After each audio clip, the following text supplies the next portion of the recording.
Assalamualaikum warahmatullahi wabarakatuh. Bertemu kembali dengan saya di channel khusus masalah sejarah Aceh. Kali ini kita akan membahas teritorial terkecil dan susunan pemerintahan kerajaan Aceh dari terkecil sampai ke atasnya. Bentuk teritorial terkecil dari susunan pemerintahan kerajaan Aceh adalah kampung yang dikepalai oleh seorang kecik dan dibantu oleh wakilnya, yaitu wakil dari kecik itu. Sebuah kampung terdiri dari beberapa kelompok rumah yang mempunyai tempat ibadah sendiri yang disebut dengan menasa. Kecik dalam memerintah kampung dibantu oleh pejabat keagamaan yang disebut Tengku Menasa dan para orang tua kampung yang disebut Urung Tuha. Kampung-kampung yang letaknya berdekatan dan yang penduduknya melakukan ibadah bersama pada hari Jumat di sebuah masjid merupakan suatu kekuasaan wilayah pada yang diberi nama mukim. Yang memegang pimpinan mukim disebut imam mukim. Dialah yang bertindak sebagai imam sembahyang pada setiap hari Jumat yang diikuti sekurang-kurangnya 40 orang laki-laki dewasa.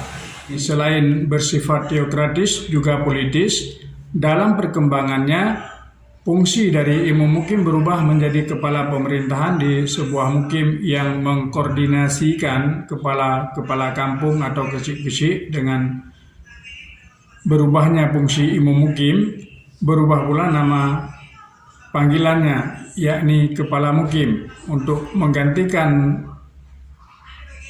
untuk berganti sebagai imam sembahyang pada setiap hari Jumat di sebuah masjid diserahkan kepada orang lain yang disebut dengan imam masjid. Bentuk wilayah kekuasaan yang lebih besar dari mukim adalah disebut nanggro. Nanggro adalah gabungan dari beberapa buah mukim yang dikepalai oleh seorang ulai balang. Di Aceh Raya, para ulai balang menerima kekuasaan langsung dari sultan. Di daerah kekuasaannya mereka memerintah secara turun-temurun. Namun, sewaktu akan memangku jabatan sebagai pimpinan di daerahnya, maka mereka harus disahkan pengangkatannya oleh sultan. Di dalam surat pengangkatan itu juga harus dibumbuhi stempel kerajaan yang disebut cap sikurung atau juga disebut sebagai cap halilintar. Tugas ulai balang adalah memimpin nanggro dan mengkoordinasikan tenaga-tenaga tempur di daerah kekuasaannya. Bila ada perperangan, selain menjalankan instruksi dari sultan, menyediakan tentara dan pembekalan perang bila dibutuhkan oleh pemerintah pusat dan membayar upeti kepada Sultan Aceh. Meskipun demikian, mereka masih merupakan pemimpin-pemimpin yang sangat berkuasa di daerah mereka sendiri. Jika datangnya pedagang Belanda dan Inggris pertama kali ke Aceh, Sultan dalam memerintah kerajaannya dibantu oleh 5 orang terkemuka, yaitu seorang disebut bendahara dan 4 orang disebut syahbandar. Bendahara ini berfungsi sebagai penulis atau sekretaris kerajaan. John Davis dalam laporannya menyebutkan bendahara itu sebagai penulis rahasia dari kerajaan Aceh. Para syahbandar berfungsi sebagai pembantu sultan dalam mengurusi dan mengepalai perdagangan di kota-kota pelabuhan. Berdasarkan pada sebuah manuskrip yang isinya mengenai susunan pemerintah kerajaan Aceh pada masa Sultan Iskandar Muda, menyebutkan bahwa susunan pemerintah pusat kerajaan Aceh terdiri atas 24 lembaga atau jabatan. Nama dari masing-masing lembaga itu disebutkan dalam manuskrip itu sebagai berikut. 1. Kurkun Kitabul Muluk atau Sekretaris Raja. Kemudian kedua, Rais Wazirat Ad-Daulah atau Perdana Menteri. Kemudian ketiga, Wazirat Ad-Daulah atau Menteri Negara. 4, Wazirat Al-Aqdam atau Menteri Agung. 5, Wazirat Al-Harbiyah yaitu Menteri Penerangan. Selanjutnya ke-7, Wazirat Al-Daraham Menteri Keuangan. Ke-8, Wazirat Al-Mizan Menteri Keadilan. Wazirat Al-Ma'rif, kemudian Wazirat Al-Khairiyah Menteri Luar Negeri. Wazirat Ad-Dakhiliyah atau Menteri Dalam Negeri. Wazirat Al-Auqah Menteri Urusan Wakaf. Wazirat Al-Maliyah atau Menteri Urusan Harta. Wazirat Al-Muwassalat atau Menteri Perhubungan. Wazirat Al-Ashghal atau Menteri Urusan Tenaga Kerja. Dan Syekhul Islam Mufti 4 Syekh Ka'bah.